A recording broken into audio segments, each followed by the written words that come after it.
Washington, D.C. is located at the confluence of the Potomac River and its tributary. It covers an area of about 177 square kilometers.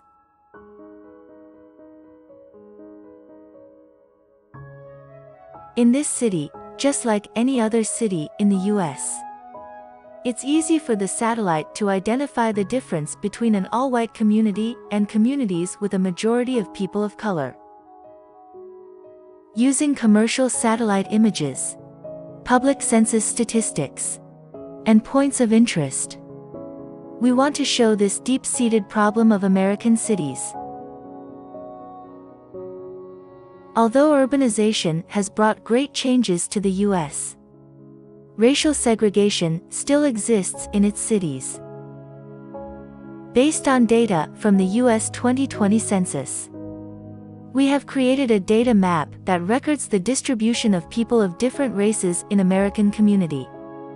In this map, dark blue represents communities with a majority of people of color. Light blue represents majority white communities. It shows that Washington, D.C. is divided by a line across the region, with one side light blue and the other side dark blue. In New York, Detroit, Philadelphia, almost every American city has a dark blue heart, or is divided by a stark line separating different hues like Washington, D.C. According to the residential segregation indexes released by U.S. Census Bureau, more people are segregated by race or color in Mid-Eastern cities compared with other regions.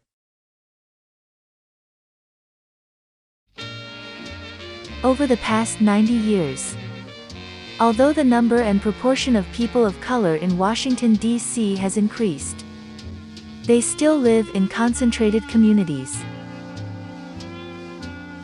And in more cities, communities of people of color gradually occupy the center of the city. In Buffalo, New York, when white people moved to the suburbs, people of color gradually took over the places where white people once lived.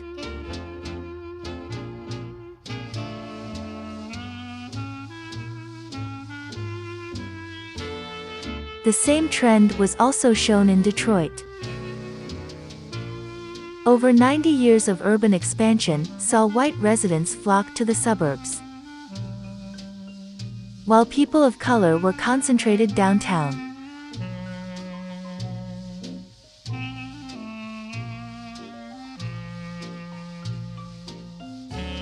Suburbanization is one of the symbols of the American dream. But people of color were excluded from the suburbanization movement from the beginning. In May 1947, Abraham Levitt, the pioneer of suburb, who established Levitt and Sons, purchased 4,000 acres of land in suburban New York and built 2,000 homes in a year. When Abraham Levitt went to the Federal Housing Administration, FHA, to file his application, he assured the FHA that he would not sell his houses to African Americans.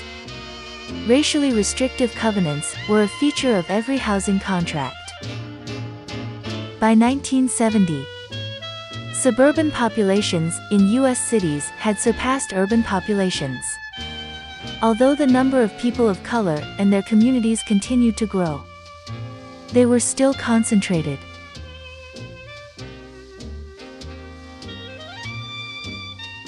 This separation in space has led to unfair access to public services, resources, and policy support for communities of people of color, including inequities in education and medical resources. In Washington, D.C., there are significant differences in the distribution of medical resources between the two sides of the Anacostia River. In this data map, the bigger the yellow dot, the more medical resources available per capita in the region.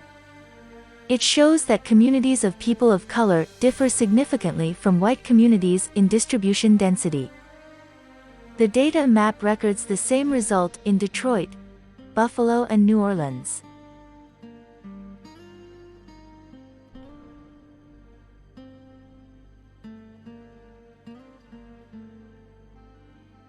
On September 1, 2021, Hurricane Ida hit New York. In New York, the community of South Jamaica in Queens had the most victims. But there is only one public hospital.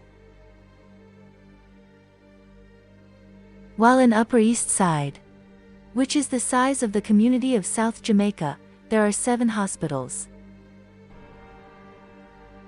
Satellite remote sensing also captures differences in schools with different racial proportions. In a white majority school, there is a lot of grasslands and spacious outdoor spaces, including 4 tennis courts and baseball fields.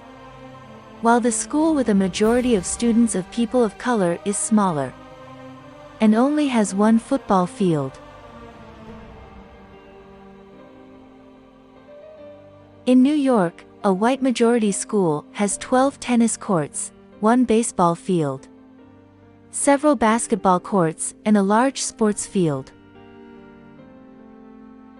As a globally recognized aristocratic sport, tennis seems to exist only in white majority schools.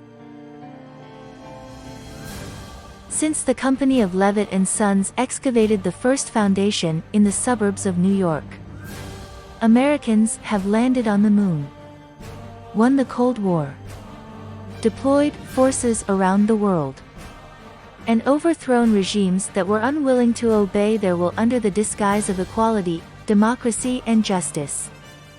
There may be equal opportunity within certain areas or communities in U.S. cities, but the data maps show that its democracy and equality is extremely limited.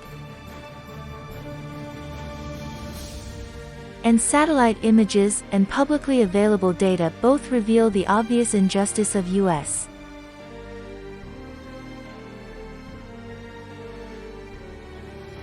inequality in income and social status, different value systems. This division of society will lead the United States to what end?